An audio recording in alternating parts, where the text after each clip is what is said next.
미국에서 클래리티법이 통과되면 누가 가장 먼저 웃게 될까요? 아마 대부분 이렇게 답을 하실 겁니다. 그야 1등이지. 규칙이 생기면 제일 큰 회사가 제일 유리한 거 아니냐.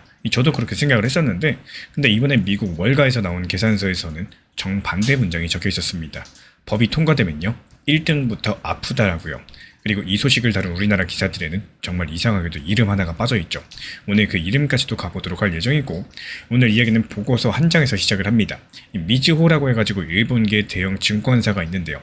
이 회사 분석가가 이번에 낸 보고서 내용이 이렇습니다. 지금 미국 의회에 올라가 있는 클래리티라는 코인법이 통과된다면은 달러의 값을 묶어놓은 코인 시장에 큰 회사들이 정식적으로 들어오게 되면서 경쟁이 점점 더 치열해진다라고요.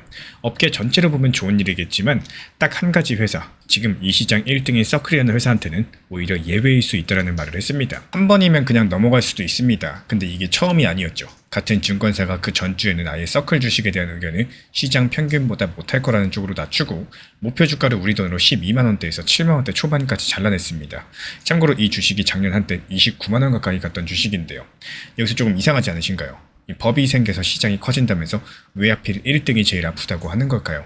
이 물음에 답을 하시려면 이 회사들이 정확히 뭘로 돈을 버는지부터 보셔야 돼요. 이 세 가지 문장이면 됩니다. 달러의 값을 묶은 코인, 그러니까 스테이블 코인은 한 개 값이 미국 돈 1달러, 우리 돈으로 1460원쯤에 고정되도록 만든 코인인데요. 값이 안 오르는 코인들을 회사가 왜 만드냐? 손님이 이 코인을 사면은 그만큼의 진짜 돈이 회사로 들어오고 또 회사는 그 돈을 준비금이라는 이름으로 쌓아두는데요. 그 대부분은 미국의 국채, 그러니까 미국 정부가 돈을 빌리면서 이자를 주기로 약속한 증서에 넣어둡니다. 그럼 그 이자는 누구 몫이냐? 코인을 산 손님 몫이 아니라 회사 몫이 됩니다. 여기까지는 아시는 분들도 많이 계실 텐데 진짜 이야기는 그 다음부터입니다. 이지호 측에서 이번에 꺼낸 핵심적인 숫자가 하나 있죠. 바로 38인데요.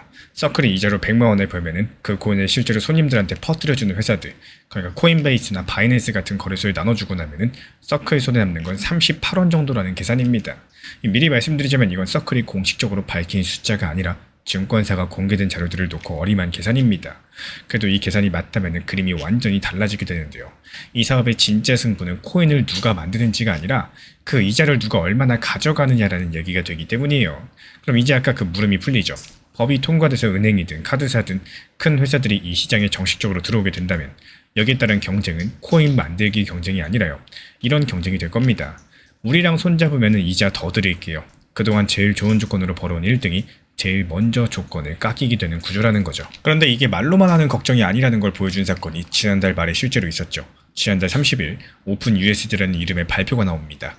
회사 140곳이 모여가지고 새 달러 코인을 하나 같이 만들겠다라는 건데 그 명단을 보면 비자, 마스터카드, 스트라이프, 블랙록, 뉴욕 멜론은행, 스탠다드 차타드, 그리고 코인베이스까지도 그냥 코인을 하나 더 만드는 정도가 아닙니다. 이 연합의 약속이 핵심인데요. 준비금에서 나오는 이자를 운영비만 빼고 거의 전부 참여한 회사들에게 나눠주겠다라는 거고, 서클이 100원 벌어가지고 38원 남기는 구조들을 정면으로 겨냥한 설계인 거죠. 이 발표가 나온 그날 서클 주가는 하루에 17% 넘게 폭락했고요. 넉 달 만에 가장 낮은 9만원 선까지 내려가 버렸습니다. 요 며칠 같은 경우는 특허를 사들였다는 소식이 조금 회복해가지고 9만원대 중반인데요. 이 주가가 계속 움직이니까 보시는 시점 기준으로 확인을 해주시고, 짚고 갈 게 하나 있습니다. 오픈 USD는 아직까지 발표만 된 상태예요. 실제로 쓰이기 시작하는 건 올해 말이 목표라고 합니다. 종이 위의 계획에 시장이 이 정도로 반응을 했다는 것은 그게 오히려 이 구조가 얼마나 아픈 자리를 건드렸는지 보여주는 대목이겠죠. 그리고 이번에 140개 명단을 다시 보면요. 고개가 갸웃해지는 이름이 하나 있습니다. 바로 코인베이스인데 방금 말씀해드렸죠. 서클의 코인을 세상에서 제일 많이 퍼뜨려주는 서클의 가장 큰 파트너입니다. 그 회사가 서클의 경쟁 코인을 만드는 연합의 창립 명단에 올라가 있다는 거고, 한 발은 서클 쪽에, 한 발은 경쟁 연합 쪽에 양쪽에 발을 걸치고 선 모양새인데요. 여기에 날짜 하나가 더해지면 이 장면의 의미가 선명해지죠. 이번 외신 보도에 따르면요. 서클과 코인베이스가 이자를 어떻게 나눌지 정한 계약이 다음 달, 그러니까 8월 달에 갱신 협상을 앞두고 있습니다. 협상 자리에 앉게 되는 코인베이스 입장에서는 이제 이렇게 말을 할 수 있게 된 거죠. 저쪽 연합에 가면 더 준다는데요. 미주호가 서클 의견을 낮춘 이유 중에 하나로서 콕 집은 게 바로 이 협상이고, 실제로 서클 코인의 전체 규모는 지난 3월달 이후에 약 10조 원 정도가 줄었다는 집계까지도 나와 있습니다. 여기서 한층만 더 들어가 보자면은 미국 월가 안에서도 이 법을 놓고 의견이 갈렸다는 사실입니다. 올해 5월달 번스타인이라는 다른 분석회사는 정반대 얘기를 했고요. 이 법에는 코인을 가진 이용자에게 이자를 주는 걸 금지하는 내용이 있는데 그 조항이 오히려 서클을 지켜준다는 논리였습니다. 손님한테 이자를 못 주게 하면은 이자 많이 준다는 신생 코인들이 치고 들어올 방법이 없다라는 거죠. 근데 2달 만에 미주호는 정반대 계산서를 냈습니다. 이 두 보고서 사이에 무슨 일이 있었느냐? 가장 큰 사건이 바로 6월 30일 오픈 USD 발표입니다. 이 법이 막는 거는 손님한테 이자를 주는 거지 회사들끼리 나눠 갖는 건 막지 않습니다. 그러니까 싸움터가 손님 쪽이 아니라 회사들끼리 이자를 나누는 쪽으로 옮겨갔다. 이런 해석이 나오고 있는 이유겠죠. 이 발표를 다룬 우리나라 기사들을 쭉 읽다 보면 묘한 점이 하나 보이는데요. 카드사 이름, 은행 이름들 전부 다 나오는데 해외 발표 원문과 외신 명단에 분명히 올라있는 이름 하나가 대부분의 기사에서 빠졌습니다. 그게 바로 리플이라는 거고, 야후 파이낸스 같은 해외 매체들이 전한 창립 명단에는 리플이 들어가 있는데요. 이게 왜 이상하냐? 리플은 자기도 RLUSD라는 달러 코인을 굴리는 회사인데요. 근데 이런 상황에서 자기 코인이 있는 회사가 1등 달러 코인을 겨냥한 경쟁 연합에도 창립 회사로서 이름을 올리고 있다는 아이러니한 상황입니다. 그렇다면 리플이 왜 양쪽에 전부 다 있을 수 있을까요? 리플한테는 코인 이자가 본업이 아니기 때문이라고 저는 보고 있는데요. 리플의 본업은 돈을 보내는 거, 결제죠. 리플의 달러 코인 규모도 아직까지 2조 3천억 원 수준으로 상대적으로 낮은 상황이고, 서클 코인이 100조 원이 넘으니까요. 그 수십 배 차이가 나는 체급입니다. 이자 몫을 지켜드는 회사한테는 이 경쟁은 생존이 걸린 문제겠지만, 이어코인이라는 시장 자체가 커지고 쓰는 곳이 늘어나는 것만으로도 남는 장사일 수가 있다는 거예요. 여기서 어느 코인이 이기든 지든 코인이 오고 가는 자리가 많아질수록 좋은 회사라는 거죠. 그래서 자기 코인도 하면서 경쟁 연합에도 들어간다. 저는 그렇게 읽었습니다. 근데 여기서 정말 공교롭게도 바로 그 시기에 XRP 장부에서는 다른 일이 벌어지고 있었습니다. 코인이 보관된 계정을 흔히 지갑이라고 부르는데요. 센티멘트라는 데이터가 회사가 내놓은 집계를 보면은 XRP를 10만 개에서 1억 개, 지금 시세로 대략 1억 6천만 원어치에서 1,600억 원어치를 가진 큰손 계정들의 보유량이 최근 5주일 동안 2.8% 늘었습니다. 반대로 가장 작은 계정들의 보유량은 같은 기간 5.2% 줄어들었습니다. 작은 손이 던진 물량들을 큰 손이 받아가고 있었다라는 거고, 센티멘트는 역사적으로 봤을 때 가격이 큰 손 쪽 움직임을 따라간 경우가 많았다는 말을 붙였는데, 이건 과거에 그랬다는 거지 앞으로를 보장한다는 말은 아니겠죠. 그리고 한 가지 숫자가 더 있죠. 크립토콘트에서 활동하는 아랍체인이라는 분석가의 집계인데요. 지금 시장에서는 아주 많은 물량을 가진 계정을 고래라고 부릅니다. 이 고래들이 바이낸스 거래소로 옮기는 XRP가 최근 30일 동안 약 9억 5천만 개, 우리 돈으로 1조 5천억 정도 규모인데, 이게 2달 만에 가장 적은 수준이에요. 6월 말에는 같은 기간 기준으로 2조 3천억 정도 규모가 넘었으니까요.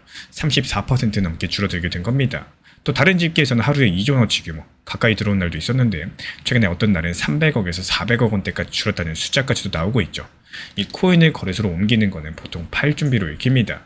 그리고 그게 줄어들었다는 거는 팔려고 내놓은 물량이 줄고 있다는 신호로 읽히는 거고, 그럼 이제 앞으로 뭘 보셔야 되느냐? 이 다음 달 재협상에서 코인베이스의 몫이 커지는 게 확인되는 경로입니다. 그렇게 된다면 이 업계에서 돈의 무게중심이 코인을 만드는 회사에서 코인을 퍼뜨리고 결제에 쓰는 회사들 쪽으로 넘어간다는 게 사실상 공식화가 되는데요.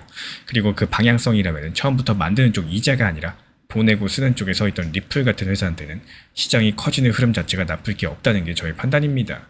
이렇게 보는 근거는 세 가지고, 미주호가 콕 집어가지고 8월달 갱신 협상을 지목하면서 이미 투자 의견까지도 낮췄다라는 거, 140개 회사의 명단과 이자를 거의 전부 다 나누는 방식 자체가 공식 발표로 나와 있다는 거, 그리고 같은 기간 XRP 장부에서 큰 손이 사가지고 모으고 또 거래소로 가는 물량들은 줄어드는 흐름들이 실제 숫자로 찍혔다는 거, 이번에 미국의 월가는 코인법 통과되면 1등 서클부터 아프다는 계산서를 냈고, 그 핵심은 이자 100원 중에 서클 몫이 38원뿐이라는 숫자였습니다. 그 계산을 현실로서 만들려는 140개 회사의 연합이 이미 떠 있고요.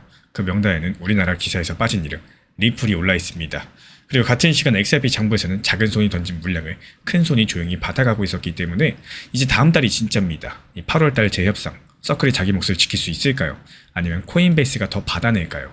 우리 구독자분들의 생각은 어느 쪽인지 댓글로 남겨주시면 협상 결과랑 오픈 USD 일정 소식 나왔을 때 그 숫자 다시 들고 오도록 하겠습니다. 지난 폭락장에서 XRP 1830원 그리고 1900원서 이렇게 두 차례 분할 매수 들어갔던 물량들, 이번에 2200원 단기 매도하면서 깔끔하게 나왔죠. 추가적인 매수 매도 타점 속보로서 받아보고 싶으신 분들께서는 현재 보이는 번호로 연락 주시거나 댓글창 링크 통해서 신청 주시면 확인되는 대로 입장 드리겠습니다. 아마도 제 영상에 대해서 오랜 기간 동안 보고 계신 분들, 그리고 대부분의 많은 구독자분들께서 가장 큰 관심사 중에 하나는 당연히 리플 XRP일 거라고 생각을 합니다. 실제로도 리플 보유 비중이 가장 크시지 않을까 이렇게 생각을 하고 있기 때문에 리플이 정말로 좋은 게 맞을지, 아니면 계속해서 보유하는 게 맞을지, 여기에 대한 비현실적인 내용보다는 오히려 현실적으로 도움이 되는 내용들로 전달을 드려보도록 하겠습니다. 먼저 중요하게 말씀드리려고 하는 것 중에 하나는요. 왜 리플 XRP를 보유하고 계신지에 대해서 한번 생각을 해보셔야 됩니다. 단순하게 기술력이 좋아서 아니면은 가격이 상승할 것 같아서 이 주변에서 그냥 리플 좋다 하니까 뭐 이런 식으로 장기 투자로 들고 있으면 된다. 뭐 여러 가지 이유가 있겠지만요.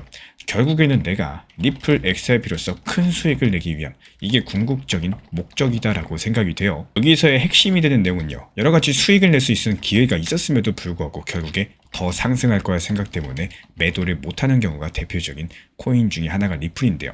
그리고 그 이유는 너무 기대 심리가 높기 때문입니다.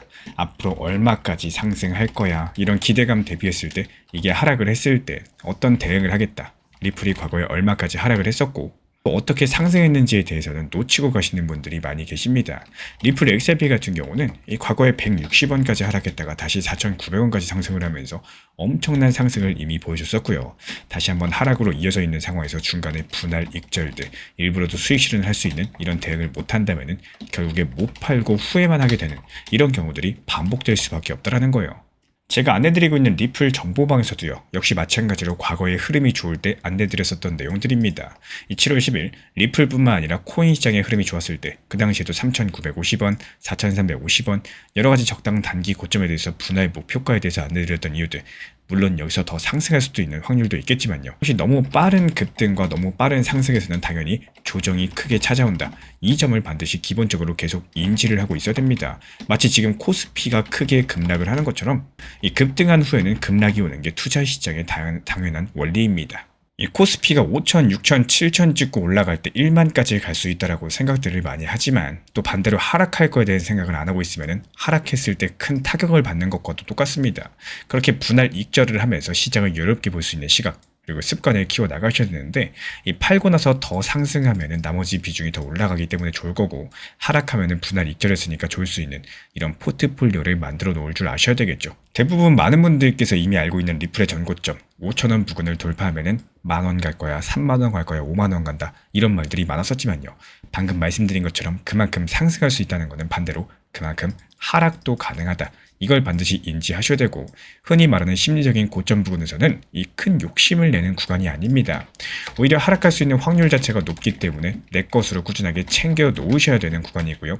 리플 정보방에서도 4,850원이라는 이 단기 고점에 대한 목표 가격에 대해서 안내드렸던 이유이기도 하겠습니다. 이 확률적으로 봤을 때 더 오를 확률이 많을지 현실적으로 하락할 확률이 높을지 여기에 대한 생각을 할 줄 아셔야 된다는 거고 그냥 단순하게 더 상승하기를 원해서 내가 매도를 못하고 있는 건 아닌지 남들이 더 오른다고 하니까 그래서 그 말만 듣고 매도를 못하고 있는 게 아닌지 여기에 대해서 냉정하게 한번 생각을 해보셔야 됩니다. 제가 안내드리고 있는 리플 정보방에서도 역시 마찬가지입니다. 분할 매도 일단 조금이라도 팔아서 내 것으로 만들고 수익을 실현하는 습관을 해야 되고 익절을 어려워하지 말라고 말씀드리고 있는 이유들 결국에 리플을 보유하는 이유는요. 기도하는 매매 방법이 아니라 현실적인 대응의 중요성 재미, 수익의 중요성들을 안내드리기 위함입니다. 특히나 코인 시장, 리플 흐름이 좋은 상황에서 4,230원, 4,850원 이렇게 라인에 대한 분할 익절 목표가에 대해서 안내드린다면 누군가는 이거 더 상승하는 거 아니냐, 리플 만원 가는 거 아니냐 이렇게 생각을 하실 수 있어요. 그거는 그 가격까지 올라가기를 위한 바람인 거고요. 현실적인 경우 수를 놓고 봤을 때 올라가도 좋고 내려가도 좋은 상황들 대응 전략으로서 만들어 놓으려고 할 줄 아셔야 됩니다. 그리고 그렇게 4,230원 라인에 대한 목표가에서 분할 익절을 하셨다면 여기서 중요한 핵심은 만약에 더 상승했을 때 메인 비중이 올라가가지고 좋은 거고요. 반대로 하락하면 분할 익절을 했기 때문에 더 낮은 가격에서 추가 매수할 수도 있는 혹은 또 다른 알트코인 타점에 대해서 대응할 수 있는 이런 여유가 생긴다는 점들을 반드시 알고 계셔야 돼요. 이게 지금 정말로 예전과는 달라졌다는 겁니다. 그냥 보유만 단순하게 한다라고 해가지고 이게 장기 투자가 아니고요. 얼마만큼 내가 효율적으로 봤을 때 시장에 대해서 대응을 하고 나한테 도움이 되는 방법으로서 만들어 나가는지가 상당히 중요한 시장이라고 생각을 합니다. 하루하루 다르게 여러 가지 이슈들이 전 세계적으로 봤을 때 나오고 있는 이런 시장에서 이 내용을 압축시키고 중요 내용들만 정보방에서 안내드리고 있는 이유 역시 마찬가지로 현실적인 시장에 대한 대응을 하셨으면 이러하는 바람 때문입니다. 항상 말씀드리지만요. 지금 시장, 업비트, 빗썸, 현물 매매만으로도 운영하셔도 충분히 좋은 시장이기 때문에 이에 따른 필요하신 분들께서만 현재 보이는 번호로 문자 신청 남겨주시면 여러가지 투자 가이드라거나 이 정보 커뮤니티방 입장 도움 드리도록 하겠습니다. 제가 안내해드리고 있는 코인 신사 채널 멤버십 전용방에 대해서 짧게 설명드려 보도록 하겠습니다. 리플, 암호화폐 시장에 대한 중요한 이슈, 그리고 브리핑이나 시장의 흐름에 대한 전문적인 분석 내용 설명과 함께 차트상의 기술적 분석, 온체인 지표와 투자 심리에 대한 내용들을 같이 안내 도움드리고 있고, 가장 중요한 투자 심리를 컨트롤하기 위해서 포트폴리오의 구성에 대한 노하우, 투자 심리 컨트롤에 대한 내용도 같이 안내드리고 있습니다. 코인 신사 스터디 멤버십 가입하신 분들께서는 아래 번호 혹은 신청 링크 통해서 남겨주시면 제가 연락드리고 있고, 안내 설명과 함께 신사 채널 리플 전용 멤버십 방에도 입장 안내 설명드리고 있습니다.